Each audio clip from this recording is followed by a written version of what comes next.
In un precedente video sul canale vi abbiamo mostrato una panoplia tipica di un legionario romano del secondo secolo a.C. per come ci viene descritta dallo storico greco Polibio.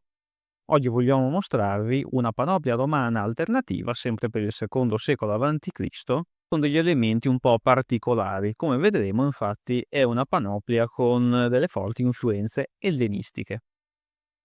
Stiamo parlando della panoplia di Quintus Minucius Thermus. Si tratta di una nostra ipotesi ricostruttiva di una panoplia del secondo secolo a.C., basata principalmente su delle raffigurazioni da delle serie monetali. Si tratta di monete coniate per Quintus Minucius Thermus emesse nel 103 a.C. e che si riferiscono a degli eventi, a dei trionfi contro le popolazioni celtibere dell'inizio del secondo secolo a.C.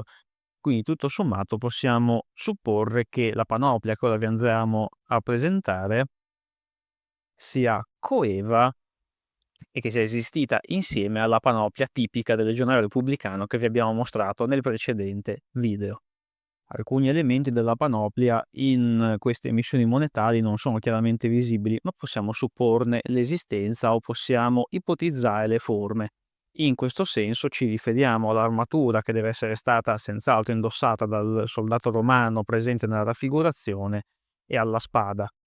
Per l'armatura noi abbiamo ipotizzato una delle corazze che si stavano cominciando a diffondere di più nel secondo secolo a.C., ovvero la lorica gallica, quella che modernamente oggi con un neologismo viene chiamata lorica hamata e che è in italiano l'armatura ad anelli di ferro. In questo caso abbiamo scelto un modello ad anelli non rivettati, poiché in questo periodo storico esistevano ancora questa tipologia di modelli, anche se ormai di lì in breve verranno soppiantati dal modello ad anello rivettato. Quanto alla spada, per quanto fosse ancora diffusa la spada di tipo gallico, la Ten B, che vedrà proprio la fine del suo utilizzo nell'ultimo quarto del secondo secolo a.C., abbiamo optato per un gladio ispanico che a partire dalla fine del III secolo a.C. diventa l'arma principale dei legionari romani fino alla fine della Repubblica e anzi fino agli inizi dell'età imperiale.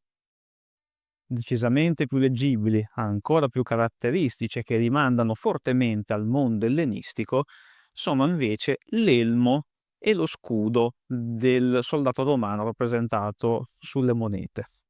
Per quanto riguarda lo scudo, si deve trattare probabilmente di uno scudo oblungo a manopola, quindi di uno scutum, il grande scudo oblungo tipico dei legionari romani con spina di rinforzo centrale in legno, che è molto evidentemente decorato con una stella argeade, che è un simbolo ellenistico utilizzato in tutto il mondo mediterraneo, Roma compresa, a partire già dal IV secolo a.C.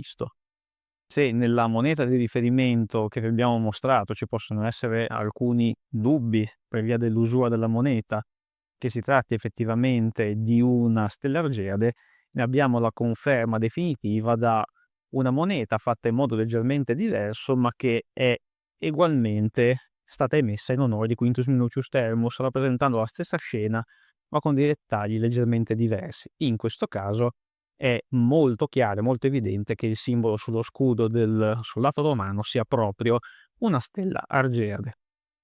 L'elemento forse più caratteristico e che rimanda ancora di più al coevo mondo ellenistico è l'elmo indossato dal soldato romano.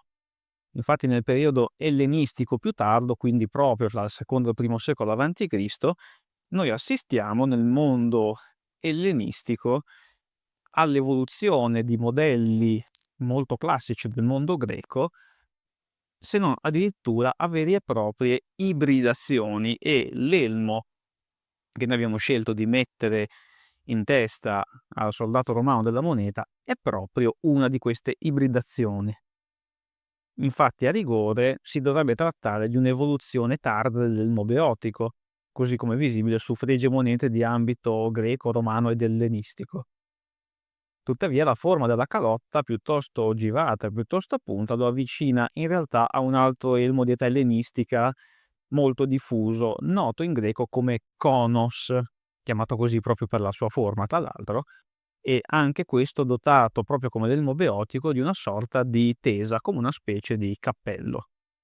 Con questa ipotesi ricostruttiva speriamo di avervi dato l'ispirazione per creare una panoplia romana un po' particolare, speriamo di avervi fatto conoscere dei dettagli che magari non conoscevate. Se volete saperne di più potete naturalmente visitare il nostro sito con il nostro blog, nonché le nostre pagine social e dare un'occhiata al resto dei video sul canale YouTube.